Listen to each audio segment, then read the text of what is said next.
আসসালামু আলাইকুম, স্বাগতম সবাইকে ম্যাট্রিক্স এবং নির্ণায়কের ক্লাসে। আজকে যে টপিকটা নিয়ে কথা বলবো এটা তোমাদেরকে আমি আগে পড়াইছিলাম, বাট তাও এটার উপর যদি একটা ভিডিও থাকে খুব ভালো হয়। সেটা হচ্ছে ব্যতিক্রমী এবং অব্যতিক্রমী ম্যাট্রিক্স। ব্যতিক্রমী ম্যাট্রিক্স কাকে বলে, অব্যতিক্রমী ম্যাট্রিক্স কাকে বলে। তোমার কাছে ধরো একটা বর্গ ম্যাট্রিক্স আছে, ফর এক্সাম্পল এই বর্গ ম্যাট্রিক্সটা আছে এ সমান এ বি সি ডি। ধরো এই বর্গ ম্যাট্রিক্সটা আছে, তুমি এটাকে যদি নির্ণায়কে কনভার্ট করো তাহলে আমরা লিখি হচ্ছে মড অফ এ। নির্ণায়কে কনভার্ট করো, যদি নির্ণায়কে কনভার্ট করার পর এই নির্ণায়কের মান যদি 0 হয় তখন আমাদের এ ম্যাট্রিক্স হচ্ছে ব্যতিক্রমী ম্যাট্রিক্স। এ হচ্ছে ব্যতিক্রমী ম্যাট্রিক্স। যদি নির্ণায়কে কনভার্ট করার পর এ নট ইকুয়ালস টু 0 হয় তাহলে আমাদের এ ম্যাট্রিক্স হচ্ছে অব্যতিক্রমী ম্যাট্রিক্স। অব্যতিক্রমী ম্যাট্রিক্স, ব্যতিক্রমী ম্যাট্রিক্সের ইংলিশ হচ্ছে সিঙ্গুলার ম্যাট্রিক্স, আর এটা হচ্ছে নন সিঙ্গুলার ম্যাট্রিক্স। অব্যতিক্রমী ম্যাট্রিক্স হচ্ছে নন সিঙ্গুলার ম্যাট্রিক্স। এখান থেকে তোমাদেরকে এই কনসেপ্টটা আবার একটু রিপিট করার একটা কারণ আছে। এখান থেকে এই টাইপের কিছু ম্যাথ আসে, যেমন ধরো তোমাকে একটা ম্যাথ দিলাম, ম্যাথ নাম্বার 1। সেটা হচ্ছে একটা ম্যাট্রিক্স দেওয়া আছে আমাকে 3, এরপর দেওয়া আছে 1, এরপর দেওয়া আছে 9, তারপর দেওয়া আছে 2x 2 6, এরপর দেওয়া আছে x স্কয়ার 3 3।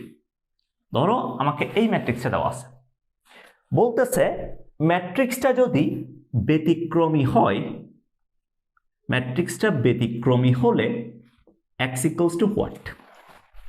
এই ম্যাট্রিক্স যদি ব্যতিক্রমী হয় x এর ভ্যালুটা কত আমাকে দেখাইতে হবে। তাহলে কেমনে বের করব? আমরা প্রথমে এই ম্যাট্রিক্সটাকে নির্ণায়কে কনভার্ট করব। সো কনভার্ট করো, কনভার্ট করলে কত আসে?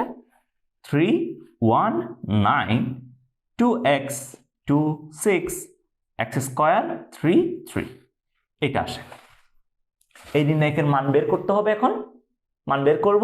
সো মান বের করো। কিভাবে বের করবো? আমার তোমাদেরকে 3টা মেথড পড়াইছি মান বের করার। হয় সারাস ইউজ করবা, না হয় সারি বরাবর বিস্তার, না হয় কলাম বরাবর বিস্তার। তুমি এখানে যে কোনো একটা করলেই হবে। তুমি কোনটা করতে চাও? আমি ধরো প্রথম সারি বরাবর বিস্তার করব।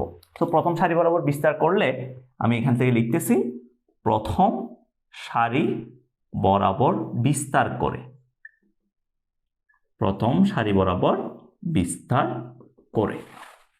তাহলে কাকে পাবো? প্রথমে 3 ইন্টু, সো 3 যে সারি এবং যে কলামে অবস্থিত তাদেরকে বাদ দিলাম, পরে থাকবে কত? 2 6 3 3 এটা পরে থাকবে। এরপরে কি আছে? 1 এর জন্য বলতেছে এটা কি প্লাস নাকি মাইনাস? মাইনাস। তাহলে মাইনাস 1 ইন্টু 1 যে সারি এবং যে কলামে অবস্থিত এটা বাদ দাও, তাহলে 2x 6 x স্কয়ার 3 এটা পরে থাকবে। এরপরে কত? 9, এটার জন্য কি প্লাস না? তাহলে প্লাস 9 ইন্টু 2x 2, এরপরে x স্কয়ার 3 x স্কয়ার 3 এটা পরে আছে। এখন যেহেতু এটা একটা অব্যতিক্রমী ম্যাট্রিক্স, এই ম্যাট্রিক্স এটা নির্ণায়ক না, তো নির্ণায়কের ভ্যালু কত? নির্ণায়কের ভ্যালু হচ্ছে 0 0। সো এখন তুমি বের করো। তাহলে এখান থেকে 3 ইন্টু 3 দুগুণে 6 মাইনাস 3 6 18 মাইনাস এরপর কত আসে? 6x minus 6x square plus 9 into 6x minus 2x square equals to কত? ইকুয়ালস টু 0 এটা আসছে। তো এখন নাও, তুমি নাও, তাহলে কত আসে আমি এখানে করে লিখতেছি। তাহলে আমাদের ফাইনালি আসতেছে 3 ইন্টু 6 থেকে আর মাইনাস 18 গেলে মাইনাস 12 হয়। তারপর এখানে থাকবে কত? Minus 6x plus 6x square, এরপর এখানে থাকবে plus 6 9 54 54x minus 18x square equals to 0। তাহলে আমি যদি এখান থেকে নিই 6x স্কয়ার আছে মাইনাস 18x স্কয়ার, তাহলে মাইনাস 12x স্কয়ার আছে, তারপর 54 আছে, 6 আছে, তাহলে মাইনাস প্লাস 48x এরপর হচ্ছে মাইনাস 36 ইকুয়ালস টু 0। এরপর 12 কমন নাও তুমি, 12 কমন নিলে এক্স স্কোয়ার মাইনাস 4 12 48, সো এখান থেকে পাবো minus 4x 3 12 36 plus 3 equals to 0। এটা আসতেছে, জাস্ট হচ্ছে -12 কমন নিছি। এরপরে তুমি এটাকে উৎপাদক বিশ্লেষণ করো, x square minus 3x minus x plus 3 equals to 0। এরপর যদি আমি x কে কমন নিই তাহলে x মাইনাস 3 মাইনাস 1 কমন নিলে x মাইনাস 3 ইকুয়ালস টু 0। সুতরাং x ইকুয়ালস টু 3, আর একটা হচ্ছে কত, আরেকটা হচ্ছে 1। এটাই হচ্ছে আমাদের অ্যান্সার, x ইকুয়ালস টু 3 কত 1। তার মানে এটার অ্যান্সার হচ্ছে 3,1। শেষ, অ্যান্সার 3,1। যদি আমাদের ব্যতিক্রমী এবং অব্যতিক্রমী ম্যাট্রিক্স সংক্রান্ত কোনো কোয়েশ্চন আসে তাহলে আমাদের কোয়েশ্চনগুলো এই টাইপের করেই আসে।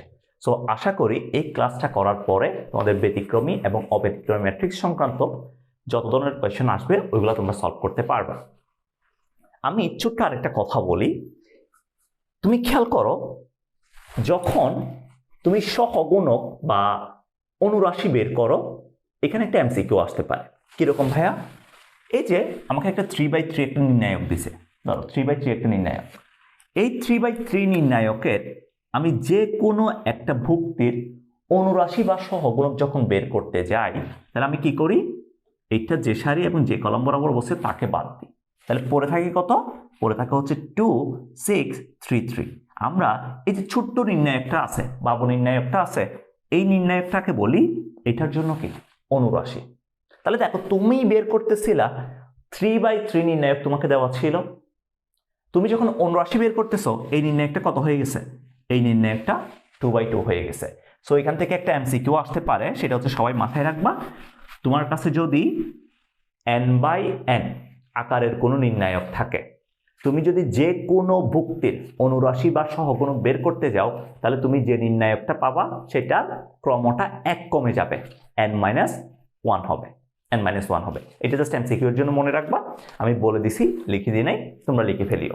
আবার বলতেছি, যদি তোমার কাছে n/n ক্রমের একটা নির্ণায়ক থাকে, তুমি যদি যে কোনো ভুক্তির অনুরাশি বা সহগুণক বের করতে যাও, অনুরাশি বা সহগুণক যে নির্ণায়কটা আসবে ওইটা 1 কমে যাবে, ওইটা n যদি থাকে এটা কি হয়ে যাবে, n-1/n-1 হয়ে যাবে। ঠিক আছে? সো আজকের ক্লাস এ পর্যন্ত, সবাই ভালো থাকবা, আল্লাহ হাফেজ, টাটা।